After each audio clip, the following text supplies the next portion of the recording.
இன்றைக்கி தீஸ் கிச்சனில் வெறும் 3 பொருள் வச்சு எப்படி ஈஸியாக ஐஸ்கிரீம் செய்கிறதுன்னு பார்க்கலாம்.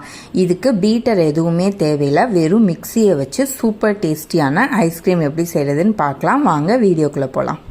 இதுக்கு தேவையான இன்க்ரீடியன்ட்ஸ், நமக்கு 1 கப் விப்பிங் க்ரீம் வேணும். எந்த பிராண்ட் வேணாலும் எடுத்துக்கலாம். 1 கப் விப்பிங் க்ரீமுக்கு 1/2 கப் கண்டென்ஸ்டு மில்க் எடுக்கணும். அதுக்கப்புறம் ஃப்ளேவருக்காக நான் 1 ஸ்பூன் வெனிலா எசன்ஸ் எடுத்திருக்கேன். இதுதான் இதுக்கு தேவையான இன்க்ரீடியன்ட்ஸ்.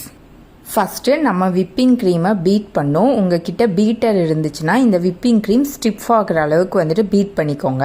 அப்படி இல்லைன்னா மிக்ஸி ஜாரில் இந்த 1 கப் விப்பிங் க்ரீமை சேர்த்துட்டு லோவில் வச்சு ஒரு 1 மினிட் பீட் பண்ணிக்கோங்க. 1 மினிட்க்கு மேலே அடிக்காதீங்க, லோவில் வச்சு அடிங்க.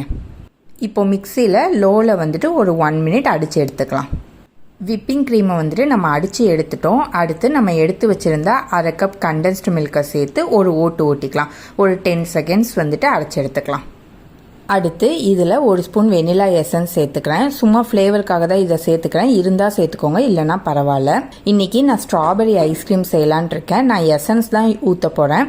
உங்ககிட்ட ரியலாகவே ஸ்ட்ராபெரி ஃப்ரூட் இருந்துச்சுன்னா ஒரு 4 ஃப்ரூட்டை மிக்ஸி ஜாரில் போட்டு 1 ஸ்பூன் சர்க்கரை போட்டு அடித்து டேரெக்டாக சேர்த்துக்கோங்க. நான் 2 ட்ராப் ஸ்ட்ராபெரி எசன்ஸ் சேர்த்துக்கிட்டேன். இப்போ இதை ஒரு தடவை கிரைண்ட் பண்ணி எடுத்துடலாம். அவ்வளோதான், நம்மளோட ஐஸ்கிரீம் மிக்சர் ரெடி ஆயிடுச்சு. இதை ஃபஸ்ட்டு நம்ம ஒரு 4 ஹவர்ஸ் ஃப்ரீஸ் பண்ணிவிட்டு திரும்ப மிக்சியில் கிரைண்ட் பண்ணிவிட்டு திரும்ப ஓவர் த நைட் நம்ம ஃப்ரீஸ் பண்ணி எடுத்தோன்னா ஐஸ்கிரீம் ரெடி ஆயிரும். ஏன் நம்ம 4 or 5 ஹவர்ஸ்க்கு அப்புறம் நம்ம கிரைண்ட் பண்ணி எடுக்கிறோன்னா, இது நம்ம பீட்டர் யூஸ் பண்ணல. ஸோ ஐஸ்கிரீம் ஐஸ் கட்டி ஆகிறதுக்கான சான்சஸ் இருக்குது. அதை ப்ரிவென்ட் பண்ணுறதுக்காக தான் இடையில ஒருக்கா நம்ம திரும்ப மிக்சியில் அடித்து எடுக்கிறோம்.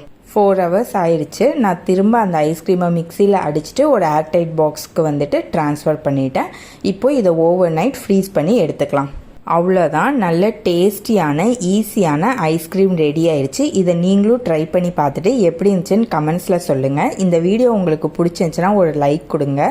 இந்த மாதிரி டிஃப்ரெண்ட்டான ரெசிபிஸ் பார்க்குறதுக்கு மறக்காமல் தீஸ் கிச்சனை சப்ஸ்கிரைப் பண்ணிட்டு பெல் பட்டனையும் கிளிக் பண்ணிக்கோங்க. Bye bye friends.